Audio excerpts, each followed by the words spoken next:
Welcome to Pyramid Head. Today we talk about the haunted Conjure chest.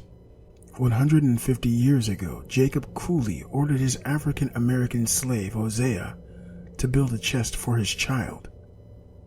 Hosea set to work crafting a wooden chest of some remark.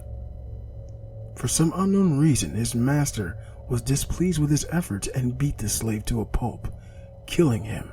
Cooley's other slaves vowed to avenge the death of their friend and sprinkled the dried blood of an owl in the chest and had a conjure man curse the chest. As if by magic, Cooley's firstborn died in infancy, and over the forthcoming years a total of 17 deaths were attributed to the chest.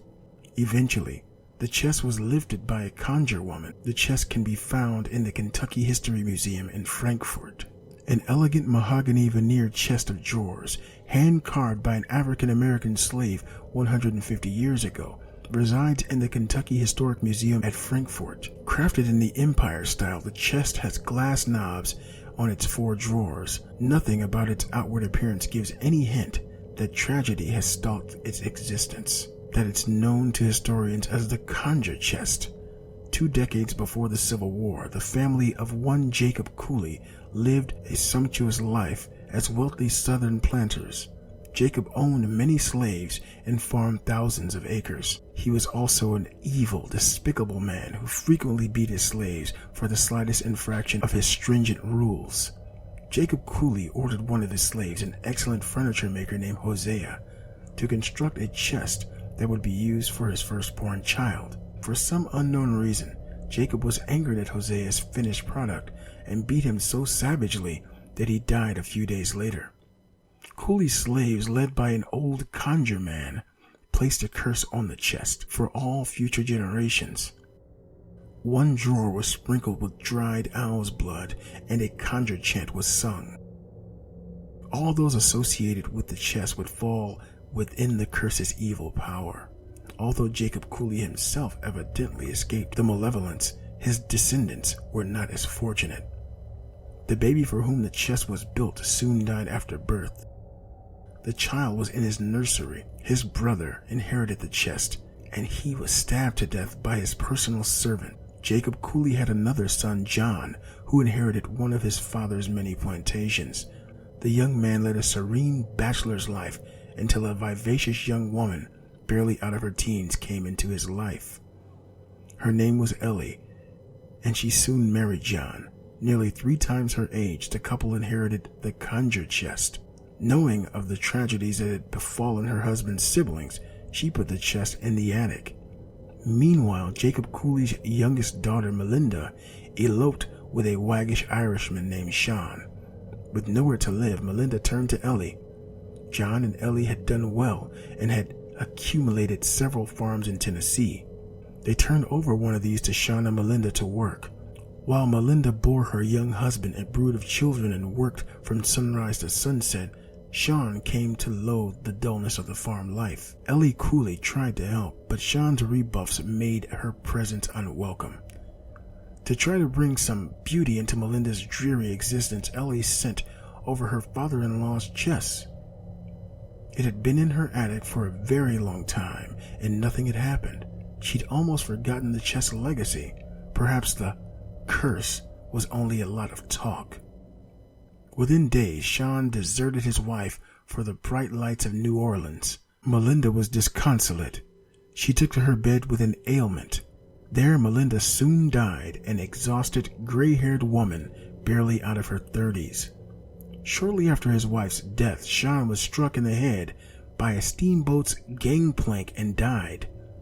The Conjure chest had claimed its 3rd and 4th victims.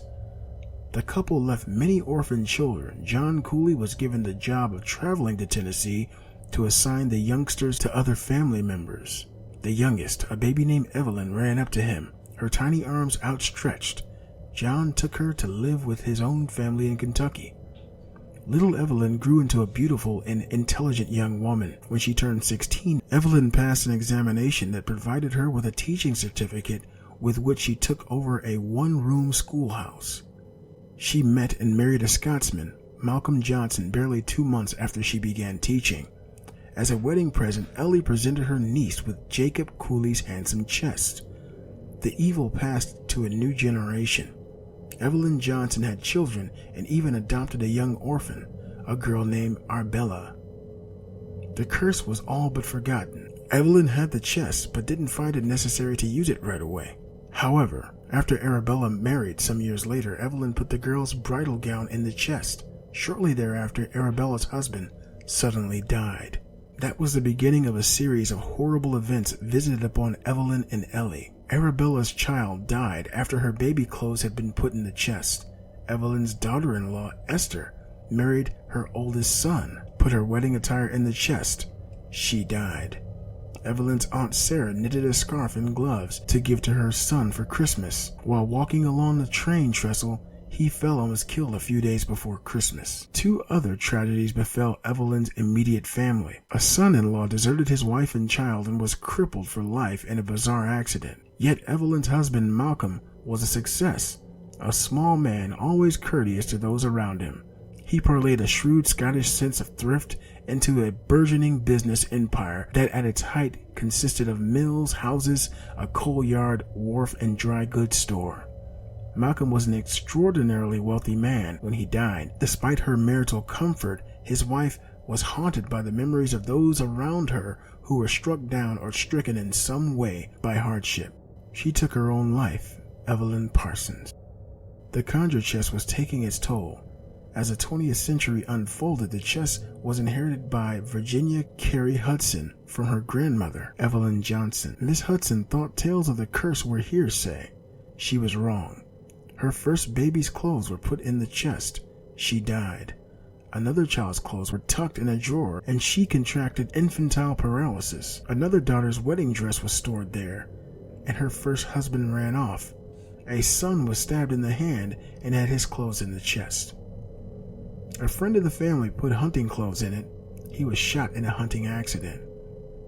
And so it went. 16 victims, all of whom had one thing in common. Some of their personal clothing had been put in the Conjure chest.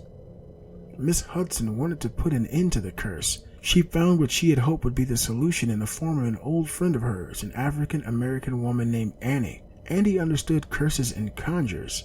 The spells cast by Hosea's faithful companions would be broken only when 3 conditions were met. First, Miss Hudson would have to be given a dead owl without her asking for one.